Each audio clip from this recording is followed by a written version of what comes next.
ചോദിക്കുന്നത് എന്ത് സംഭവം? കുഞ്ഞുങ്ങളെ ചുംബിക്കുകയോ അവർക്ക് ആലോചിക്കാൻ പോലും കഴിയുന്നില്ല.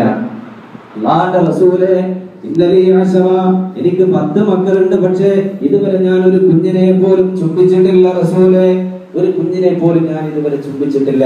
അപ്പോഴാണ് റസൂലുള്ളാഹി തങ്ങൾ പറയുന്നത്, കാരുണ്യം നൽകാത്തവന് അല്ലാഹു തആല കാരുണ്യം നൽകില്ല. കാരുണ്യം കൊടുക്കാത്തവൻ, മക്കളോടുള്ള സ്നേഹം എന്ന് പറഞ്ഞാൽ കേവലം മനസ്സിലുണ്ടാവേണ്ടത് മാത്രമല്ല, മാതാപിതാക്കളെ സംബന്ധിച്ചിടത്തോളം ഏറ്റവും മനസ്സിലാക്കേണ്ട ഒന്നാമത്തെ ഗുണപാഠം അത് മക്കളോടുള്ള സ്നേഹം, അത് പ്രകടിപ്പിക്കണം. അത് പ്രകടിപ്പിക്കുകയാണ് മഹാനായ റസൂലുള്ളാഹി സ്വല്ലല്ലാഹു അലൈഹി വസല്ലം തങ്ങൾ നമ്മെ പഠിപ്പിക്കുന്നത്. ആ ഒരു റഹ്മത്ത് അത് മക്കളോടാണെങ്കിലും പ്രത്യേകിച്ച് പെൺമക്കളോട് പലനിലക്കും വിവേചനങ്ങൾ ഏറ്റുവാങ്ങേണ്ടി വരുന്ന ഒരു സമൂഹമാണ് നമ്മുടെ പെൺകുട്ടികൾ.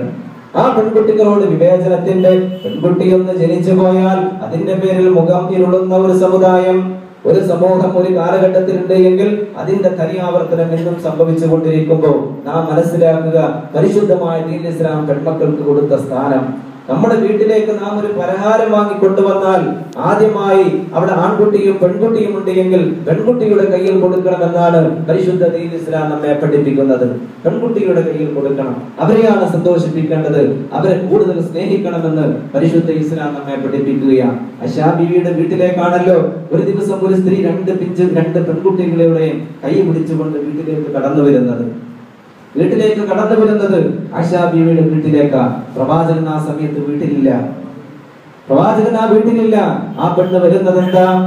ആ പെണ്ണ് വന്നുകൊണ്ട് പ്രിയപ്പെട്ട മഹതിയായ ആയിഷ റളിയല്ലാഹു അൻഹയോട് ചോദിക്കുകയാണല്ലയോ, പ്രിയപ്പെട്ട ഉമ്മ, ഞങ്ങൾ ഭക്ഷണം കഴിച്ചിട്ട് ഒരുപാട് ദിവസമായി ഞങ്ങൾ ഭക്ഷണം കഴിച്ചിട്ട്, അതുകൊണ്ട് വല്ല ഭക്ഷണം തരുമോ?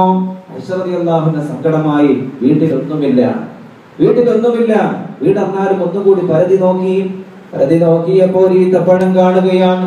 ആയിഷ റളിയല്ലാഹു അൻഹ പെട്ടെന്ന് തന്നെ എടുക്കുന്നു. എന്നിട്ട് ആ പെണ്ണിന്റെ കയ്യിൽ വെച്ചു കൊടുത്തു.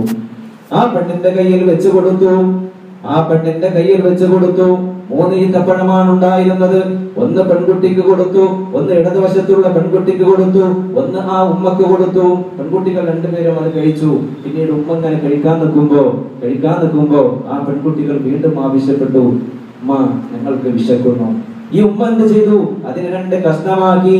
എന്നിട്ട് 2 പെൺകുട്ടികൾക്കും കൊടുക്കുകയാണ്.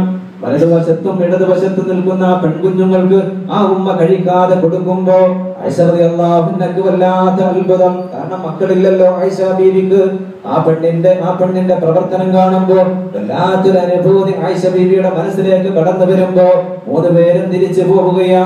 കുറച്ച് സമയത്തിന് ശേഷം മഹാനായ മുഹമ്മദ് മുസ്തഫ സല്ലല്ലാഹു അലൈഹി വസല്ലം തങ്ങൾ വീട്ടിലേക്ക് കടന്നു വരുമ്പോ ആയിഷാ ബീവി ആ നടന്ന സംഭവങ്ങളൊക്കെ വളരെ കൗതുകത്തോട് വിശദീകരിക്കുകയാണ്. ആ 2 പെൺകുട്ടികളോടും ആ ഉമ്മ കാണിച്ച ആ വലിയ ത്യാഗത്തിന്റെ കഥ മഹതിയായ ആയിഷ റളിയല്ലാഹു അൻഹ വിശദീകരിക്കുമ്പോ മഹാനായ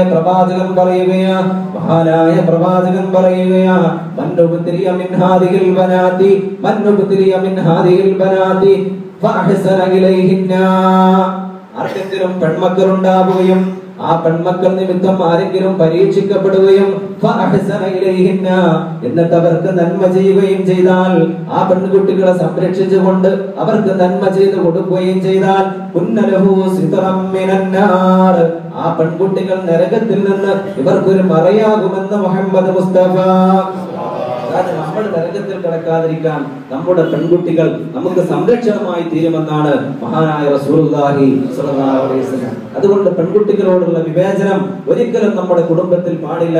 ആ റഹ്മത്തിന്റെ, ഒരു കാരുണ്യത്തിന്റെ മനസ്സാണ് അവർക്ക് പ്രത്യേകിച്ച് ഉണ്ടാവേണ്ടത് എന്ന് പരിശുദ്ധ റസൂലുള്ളാഹി സ്വല്ലല്ലാഹു അലൈഹി വസല്ലം. അത് പെൺകുട്ടികളോടാണെങ്കിലും മാതാപിതാക്കളോടാണെങ്കിലും അതുപോലെ തന്നെ അയൽവാസികളോടാണെങ്കിലും സഹോദരങ്ങളോടാണെങ്കിലും ഇങ്ങനെ എല്ലാവരോടും ഒരു റഹ്മത്ത് തോന്നുന്ന ഒരു സ്വഭാവം നമ്മുടെ കുടുംബത്തിൽ ഉണ്ടാവണം. ദാറുർ റഹ്മയായി, ബൈത്തുർ റഹ്മയായി നമ്മുടെ വീടുകൾ മാറണം. കാരുണ്യത്തിന്റെ ഭവനങ്ങളായി നമ്മുടെ വീടുകൾ മാറണം.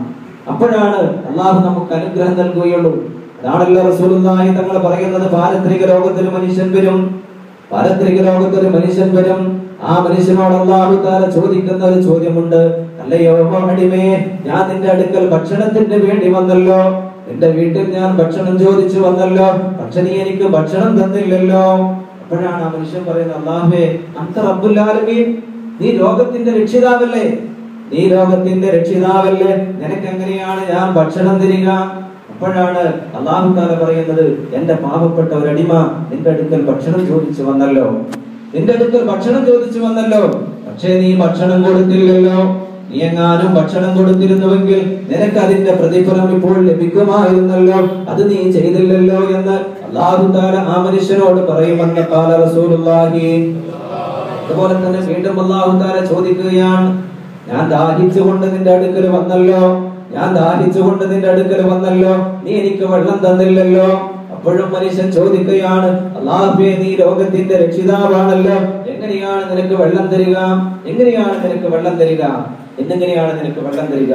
അപ്പോഴും അല്ലാഹു തആല പറയും, വളരെ ദാഹം കൊണ്ട് ഒരു മനുഷ്യൻ നിന്റെ അടുക്കൽ വന്നു, നീ അപ്പോഴും അവനെ അവഗണിച്ചു.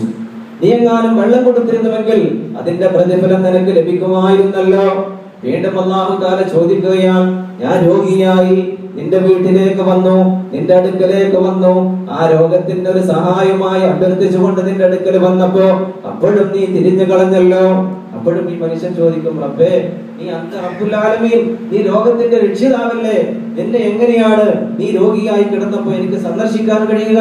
നിനക്ക് അങ്ങനെ സംഭവിക്കുമോ എന്ന് ചോദിക്കുമ്പോ അല്ലാഹു തആല പറയുകയാണ്, ഒരു പാപപ്പെട്ട മനുഷ്യൻ, വളരെയധികം രോഗം കൊണ്ട് പ്രയാസപ്പെട്ട ഒരു മനുഷ്യൻ, അങ്ങനെ ഒരു അടിമ നിങ്ങളുടെ കൂട്ടത്തിലുണ്ടായിരുന്നല്ലോ, അവരെ സന്ദർശിക്കാനുള്ള മനസ്സ് നിനക്കുണ്ടായിരുന്നില്ലല്ലോ.